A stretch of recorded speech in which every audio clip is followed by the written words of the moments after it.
We are now going to discuss the vertical line test. In my class, I don't like writing out vertical line test. I'm going to call it the VLT for short. It is used for graphs, or what we call pictures only. All right, you can call it pictures, but really in correct mathematical notation or verbiage, we call it graphs. So this is used for graphs only. Do not use it for the curly bracket stuff. Vertical line test is used for graphs only. A vertical line test is used for determining if a graph is a function. Domain is the x values. That's good. X values determine a function. That's fine when you're given a set of points. But if you want to determine if something is a function on a graph, you have to use the vertical line test. If a vertical line that we draw passes through the given graph more than once, and it's got to be through the meaty portion of the graph. Don't be all silly, but I'll explain that. If it passes through the given graph more than once, then the graph is not a function. So if we draw a vertical line and it passes through the graph more than one time, and a vertical means the up and down movement, just like vertical blinds, then it is not a function. That's how we do it for graphs. Again, curly brackets is not about the vertical line test. If we're going to be drawing a vertical line through a vertical line on the graph, then the graph is not a function. So we're always going to be drawing a vertical line through the graph. But if our graph in and of itself is a vertical line, so you're given a vertical line, and then we draw a vertical line through it, it is not a function. All right, that's different from horizontal. I don't care about a horizontal line. If you are given a vertical line and we draw a vertical line through it, it is not a function. I thought I'd get a little bit more specific. Also, the vertical line needs to go through the meaty portion of the graph. Again, I am going to go through that one on a couple of the examples that we're going to do today. I have a couple of examples that we're going to go through. We're going to determine if the graph is a function. So what I've got right now is this lovely graph right here in pink. Is this a function? Now, I understand that there are arrows, and again, what do these arrows mean for our graph? It goes on forever. So don't be cute and going, it doesn't touch the graph, because that is wrong. What you want to do is draw a vertical line through this graph. Now, it doesn't matter if you go through here, if you go through here, if you go through here, or if you go through here. You only need to draw a vertical line one time and one time only. It doesn't matter where you draw this vertical line. You could have used the y-axis also as your vertical line. Is this a function? Well, if I use this one as my main vertical line, because somehow I love this one right here, it's just so fun. If I draw a vertical line, notice that it only crosses or touches this graph one time. Because it touches one time, this is a function. So is it a function? Yes. It touches the graph once. That is it. That is what makes this a function. That is the idea behind the vertical line test. It is that easy. Let's look at another example, and we're going to determine again, is this graph a function? So there are some humorous students out there that go, woo, look at this, I didn't touch the graph. And I'm like, great. That's not the meaty portion of the graph. Don't be silly. And I'll have some students go, look, I touched it one time right here. Well, that's nice, but you really didn't get into the meaty portion, into this triangle area. So this is bad, and that's just being silly.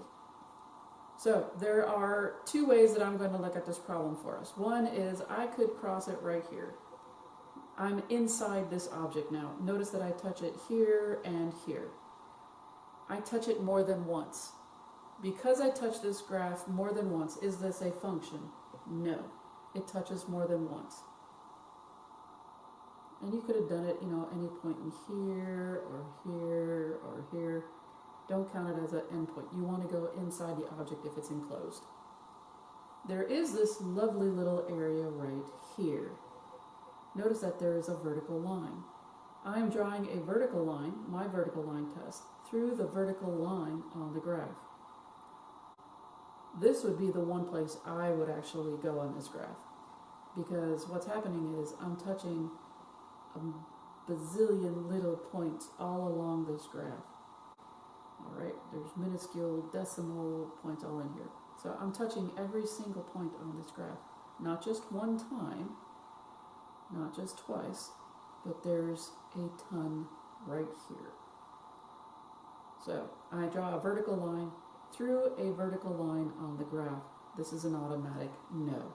If you like this answer right here, going I touched it twice, I'm done, good to go, it's not a function, that is fine too. Let's have a little bit more fun. What if I gave you this on your exam and I asked you, is this a function? Now, I love these. I do these also to my college level students and also my pre-calculus and so on. So the question is this a function? And most students will go, ta-da, and believe it or not, this is bad. This does not tell me anything because look, I have vertical lines 3 times on this graph. You must draw a vertical line through a vertical line. So you need to do it here, or here, or here. And again, the reason I'm doing that, you always want to draw a vertical line through a vertical line on your graph, because what that's telling you is that it's not a function. You are touching a gazillion points all along, even along this amount here. There's a gazillion amount of points here, not just one like there was here. So is this a function? The answer is no. This looks like it could be because boom, and I'm done, but you forgot a vertical line. Draw a vertical line through any vertical line on the graph. It's an automatic no.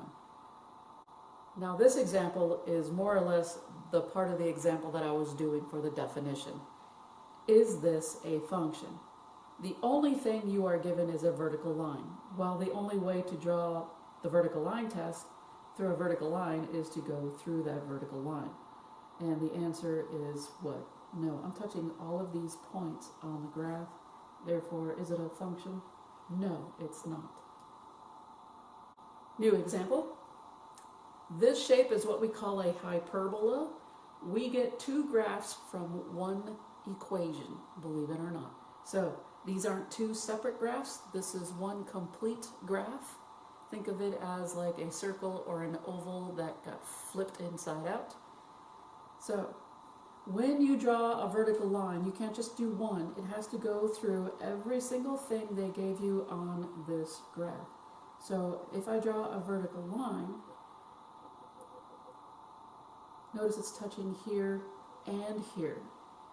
It is touching 2 times. Because it is touching twice, not once, is this a function? No. Remember, to be a function, it must cross 1 time only, not once here and once here. These are considered part of the same overall graph. So you can't just go, well, it touched once here and once here. No. One problem made both of these, so you got to draw a line through both of those. It touches twice on this graph. This is the one that's the most confusing and the most interesting. New problem, we have what is called a parabola, which we will be graphing this semester. And we want to know, is this a function? The answer is what? Well, I cross here 1 time only.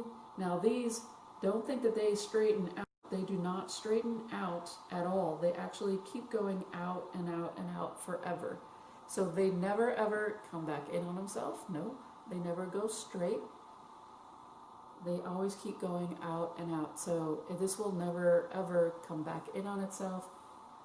So when I draw a vertical line, it doesn't matter where I draw it, I'm only touching the graph once.